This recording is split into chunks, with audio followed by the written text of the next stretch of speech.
A multitude of significant events have unfolded across the globe recently, impacting economies and political landscapes worldwide. Let's delve into these developments and explore their potential consequences.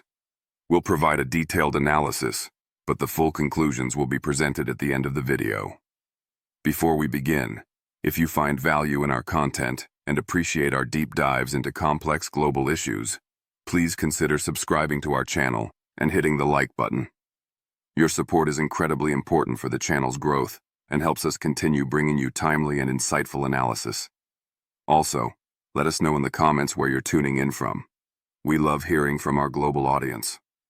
What if I informed you that 6 states within the United States, yes, actual American states, possess the potential to shift their allegiance and align with Canada almost instantaneously? Imagine a scenario where borders are redefined, flags are exchanged, and passports require reissuance, all occurring practically overnight. This isn't a plot from a political thriller. It's a speculative possibility rooted in the deep and often underestimated connections these states share with their northern neighbor. No conflict, no intense political upheaval, just a single pivotal occurrence could theoretically trigger such a monumental change. And believe me, the reality of these states' relationships with Canada might already be closer than you realize. Culturally, economically, and even politically, these 6 regions exhibit traits and dependencies that blur the lines drawn on the map. It all hinges on a potential tipping point, a moment where existing trends and pressures converge. Sounds improbable? Perhaps. But these states are already exhibiting characteristics more Canadian than American in numerous aspects. Stay with us as we explore these intricate relationships. The final state on our list, number 1, will genuinely challenge your perspective on national identity and borders. Let's start our exploration with Oregon. What if a state, seemingly deeply ingrained in the American identity, located firmly on the West Coast, were to suddenly determine its future lies north of the 49th parallel? Oregon might present itself as a typical Pacific state, shaped by the pioneering spirit and West Coast culture. However, a more meticulous examination reveals a state whose fabric is intricately woven with that of Canada. From its progressive political leanings to its robust environmental regulations, Oregon's values and policies often resonate more closely with those found in Canadian provinces like British Columbia than with some of its immediate southern neighbors in the U.S. Consider the economic ties. A staggering sum exceeding $4 billion in trade flows annually between Oregon and Canada. This isn't merely a friendly neighborly exchange. It constitutes a vital economic lifeline for Oregon, supporting industries and jobs across the state. Key sectors like technology, agriculture, and forestry heavily rely on this cross-border commerce. The Portland-Vancouver corridor, encompassing both the Oregonian and Canadian Vancouvers, functions as a significant economic hub, demonstrating a level of integration that transcends the international boundary. This relationship fosters collaboration in innovation, shared labor markets, and interconnected supply chains, making the economic destinies of southern British Columbia and Oregon increasingly interdependent. Please make sure to watch this video until the end, as we will be drawing important conclusions based on all the information presented. But the links between Oregon and Canada extend beyond mere economics and shared progressive values. The state has proactively adopted policies concerning healthcare access, climate change mitigation, and labor rights that strikingly mirror Canadian approaches. For instance, Oregon's commitment to expanding healthcare coverage and implementing cap-and-trade systems to combat climate change aligns closely with policies enacted north of the border. These shared policy directions suggest a deeper convergence of societal priorities. Furthermore, there's a palpable cultural affinity.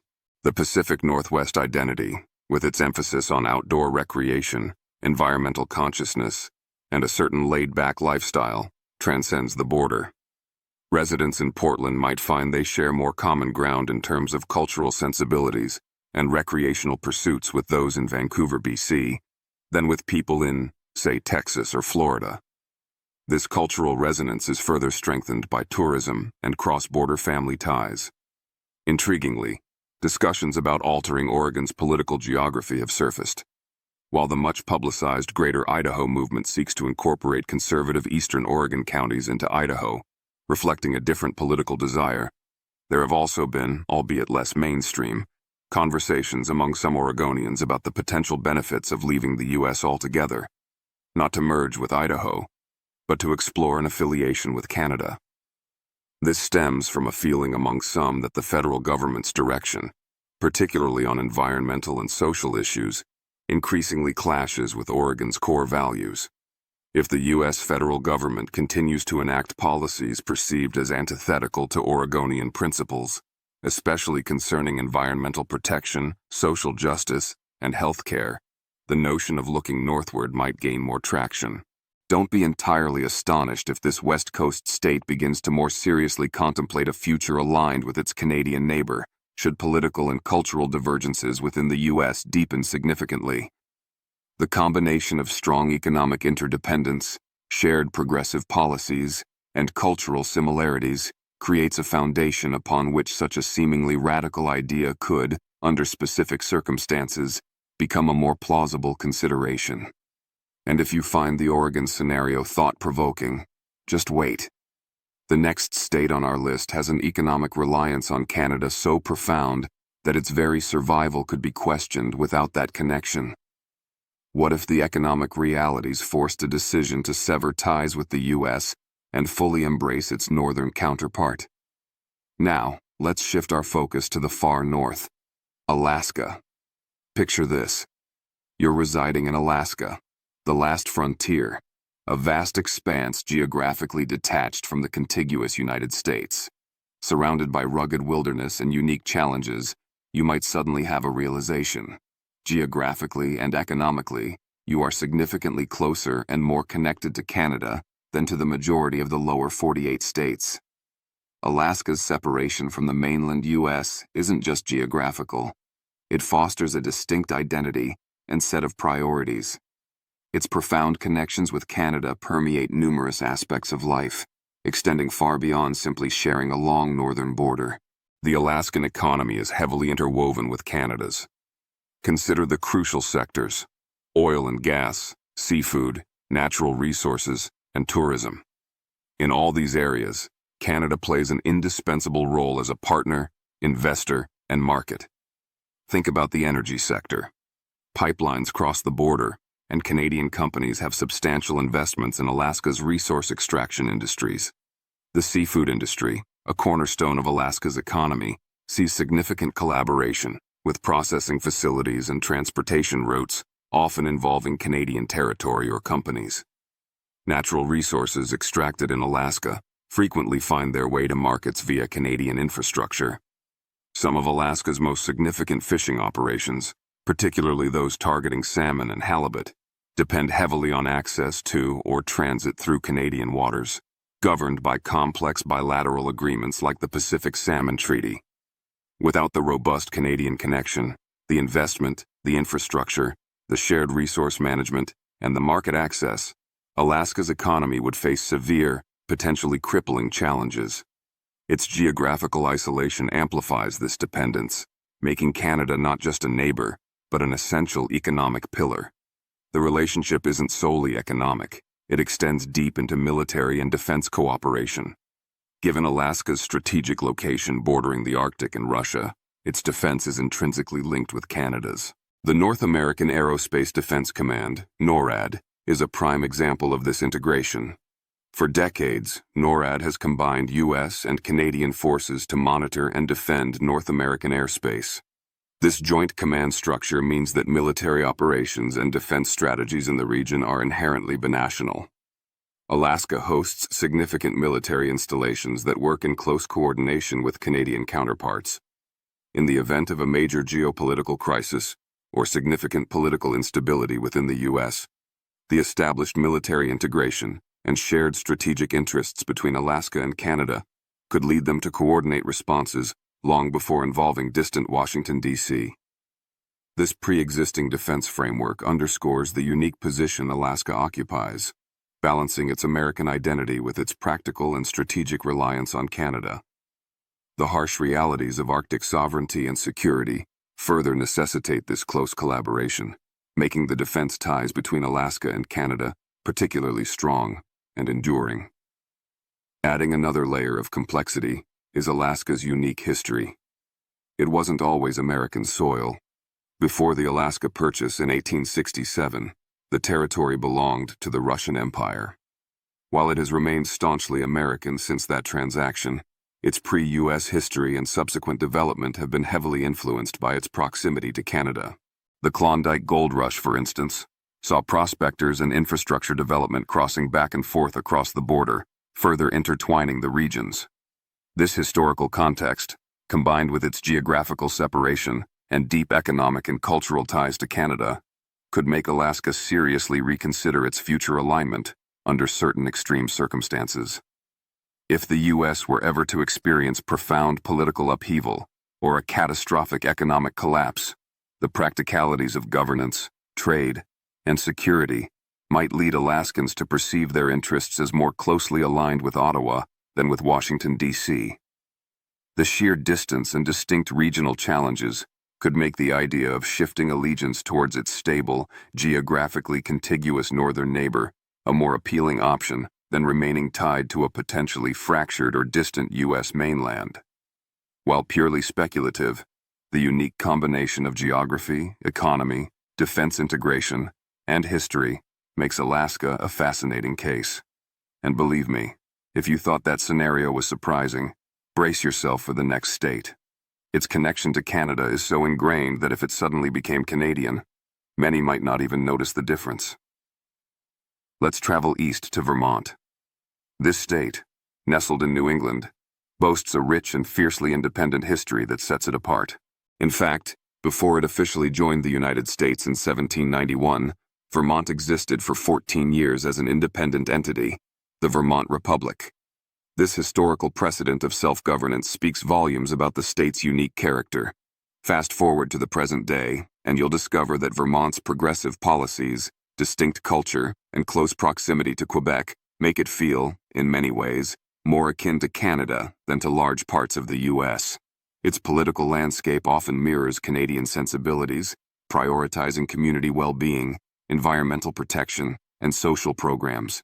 But what's particularly captivating is that Vermont is home to actual political movements, however fringe, advocating for secession from the United States. For years, a group known as the Second Vermont Republic has actively promoted the idea of Vermont peacefully breaking away to become its own nation once more, or potentially even exploring the possibility of joining Canada. While this movement remains on the political periphery, its very existence highlights a unique undercurrent of independent thought within the state. Why would Vermont even contemplate such a path? Firstly, consider Vermont's economy and its deep integration with Canada, especially its neighboring province, Quebec. Strong trade ties exist, particularly in sectors like agriculture, dairy and maple syrup being iconic examples, tourism, and increasingly technology and renewable energy. Industries in Vermont often align closely with those in Canada, fostering cross-border business relationships and shared economic interests. Visitors flow freely across the border, contributing significantly to the tourism economies of both regions.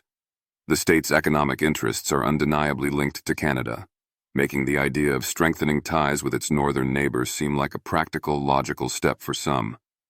Beyond the economic and political factors, there's a distinct cultural synergy between Vermont and Quebec, and Canada more broadly.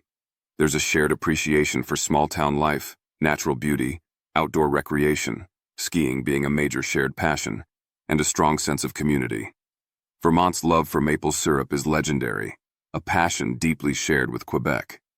The emphasis on local agriculture, craft breweries, and artisanal products resonates with similar cultural trends in Canada.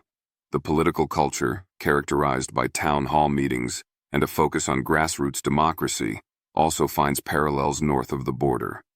Politically, Vermont's progressive nature often contrasts sharply with more conservative regions of the U.S., but aligns well with mainstream Canadian politics. Policies related to healthcare access. Vermont has explored single-payer systems, environmental protections, with strong regulations and investment in renewables, and social welfare programs often echo Canadian approaches.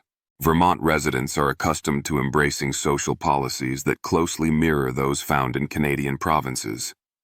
Therefore, If the current political climate in the U.S. continues to diverge significantly from Vermont's values, particularly on issues central to its identity like environmentalism and social progressivism, the prospect of looking northward might become more appealing. Given Vermont's unique history of independence, its strong economic and cultural links to Canada, and the existence of secessionist sentiment, however small, the idea of leaving the U.S. and forging a closer relationship with Canada, while still unlikely, doesn't seem quite as outlandish as it might for other states.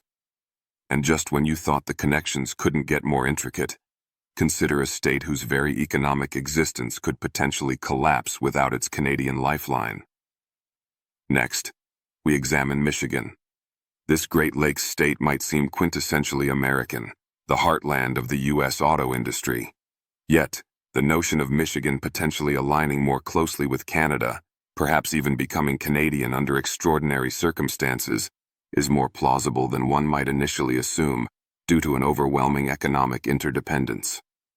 Michigan's bond with Canada transcends mere geography. It's a deeply embedded economic reality. The state's economy is so profoundly intertwined with Canada's that severing these ties could trigger a catastrophic collapse for Michigan. We are discussing approximately $80 billion worth of trade crossing the border annually. This figure alone makes Michigan arguably the most economically integrated U.S. state with Canada. The Detroit-Windsor corridor stands as one of the most crucial and busiest trade routes in all of North America. Thousands of trucks traverse this gateway every single day, carrying goods vital to both economies. This constant flow highlights a level of integration where supply chains are seamlessly connected across the border. Parts manufactured in Ontario might be assembled in Michigan, and vice versa, creating a binational manufacturing ecosystem.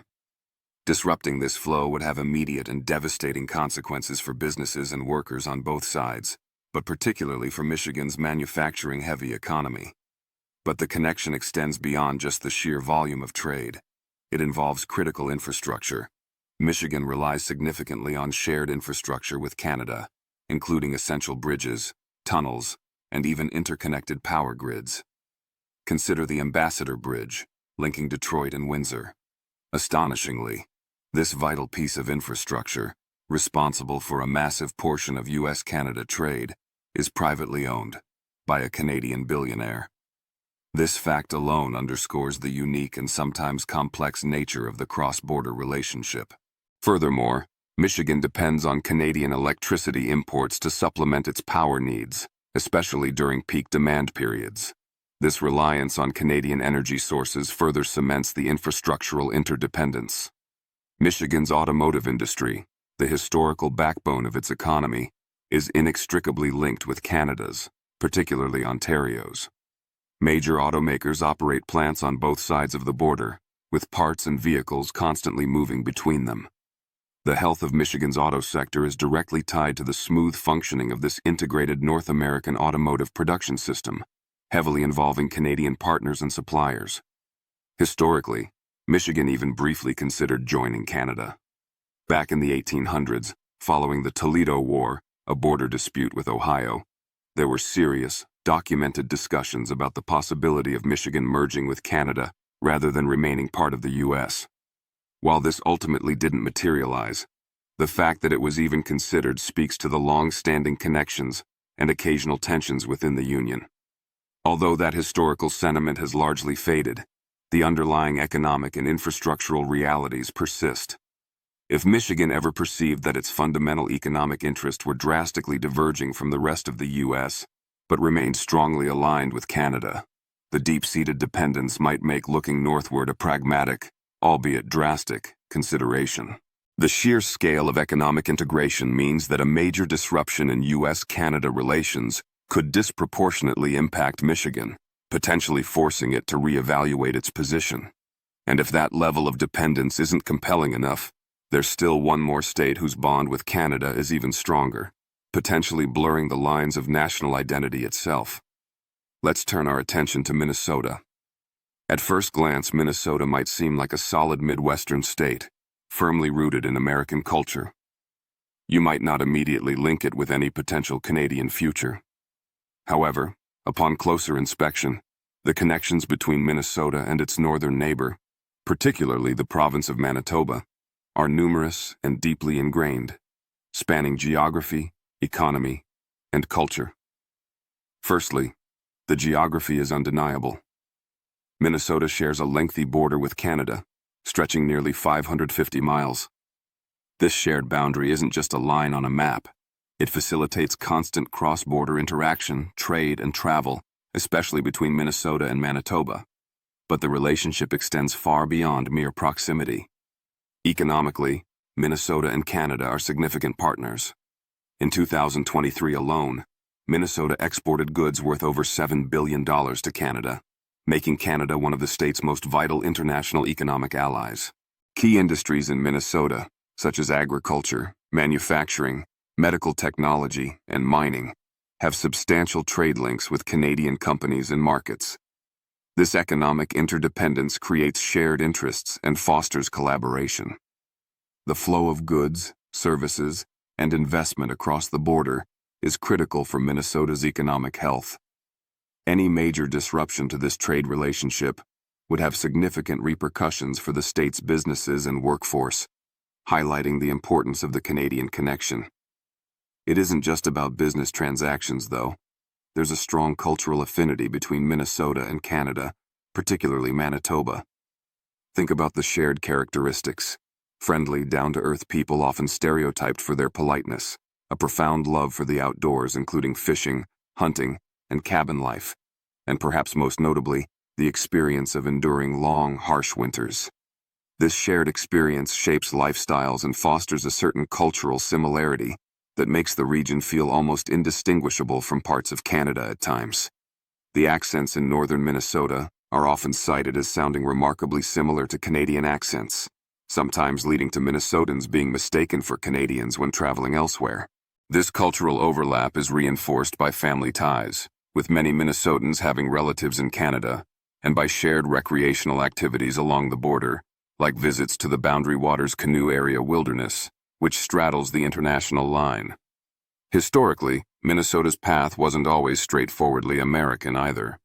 Before achieving statehood in 1858, parts of Minnesota were governed by the British as part of their North American territories. The early economy, particularly the fur trade, had strong ties extending northward into what is now Canada. This history, combined with the present-day economic and cultural links, creates a unique context. While the idea of Minnesota joining Canada is highly speculative, the deep-seated connections are real. Some experts even suggest that if the United States were to face a severe political or economic crisis, Minnesota's pragmatic nature and its strong ties to its stable northern neighbor might lead it to consider options that align more closely with Canada. Its political leanings, often more moderate or progressive compared to some other U.S. regions, also align more comfortably with Canadian political norms on various issues, from social support systems to environmental concerns. With so many existing connections, economic, cultural, historical, and political, it's not entirely far-fetched to imagine scenarios where some in Minnesota might advocate for strengthening ties with Canada, especially if they perceive their values and interests diverging from the broader U.S. trajectory. And just when you thought Minnesota presented the most compelling case, hold on tight.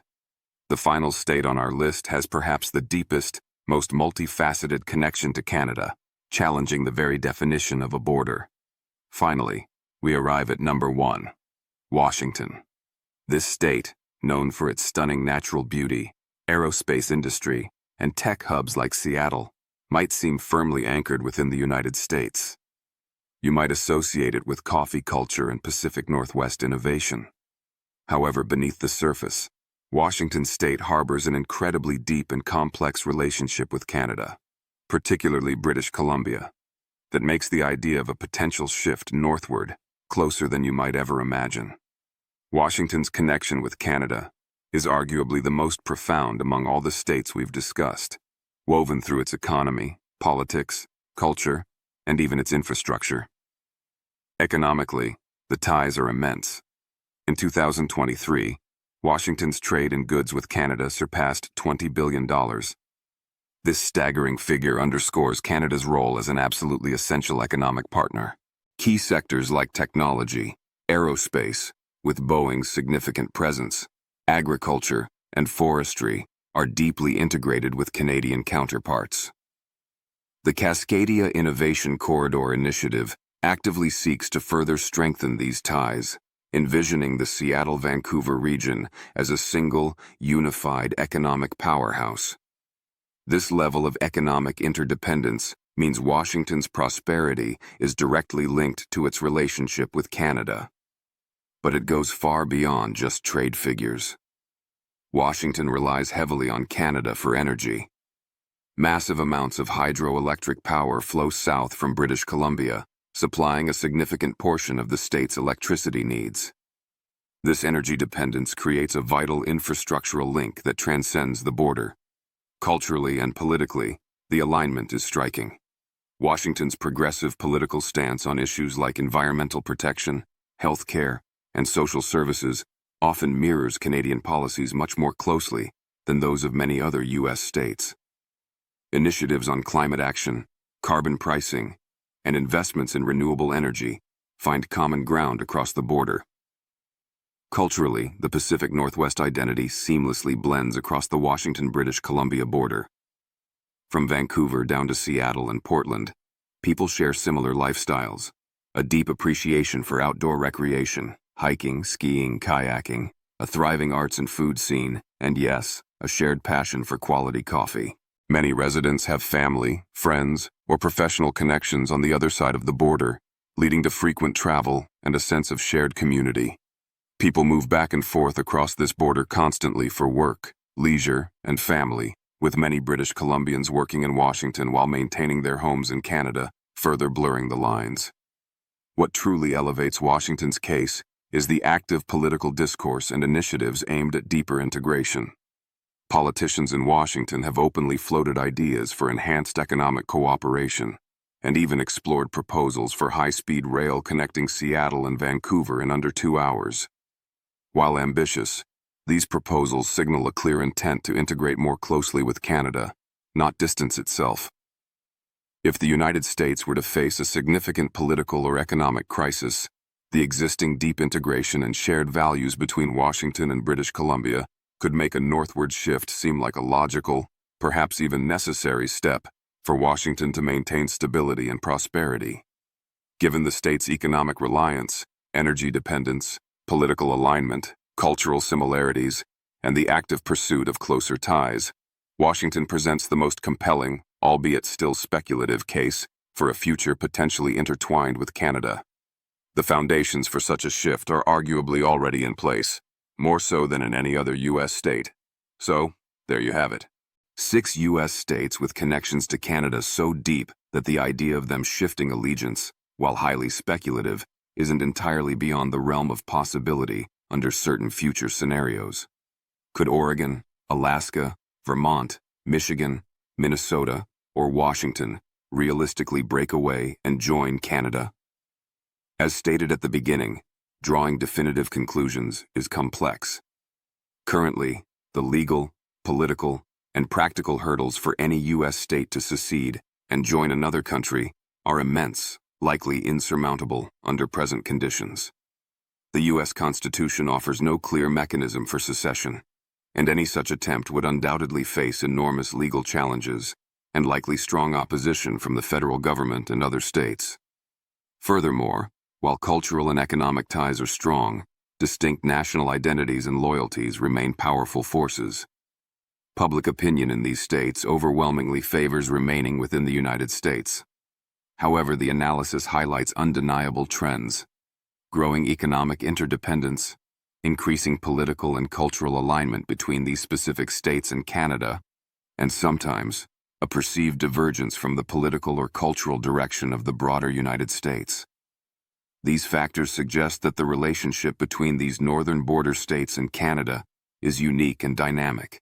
While outright joining Canada remains a very distant and unlikely prospect today, the deep connections mean that major political or economic crises in the future could potentially lead to unforeseen shifts or calls for much deeper integration, challenging our traditional notions of fixed national borders. The underlying factors driving this speculation Shared values, economic necessity, and cultural affinity are real and continue to shape the relationship between these regions. What do you think? Could any of these states ever truly consider joining Canada? Let us know your thoughts in the comments below. Thank you for watching. If you enjoyed this exploration of US-Canada connections, please give this video a thumbs up, subscribe to our channel for more content like this, and share it with others who might find it interesting. Your engagement helps us grow and continue our work. We appreciate your support.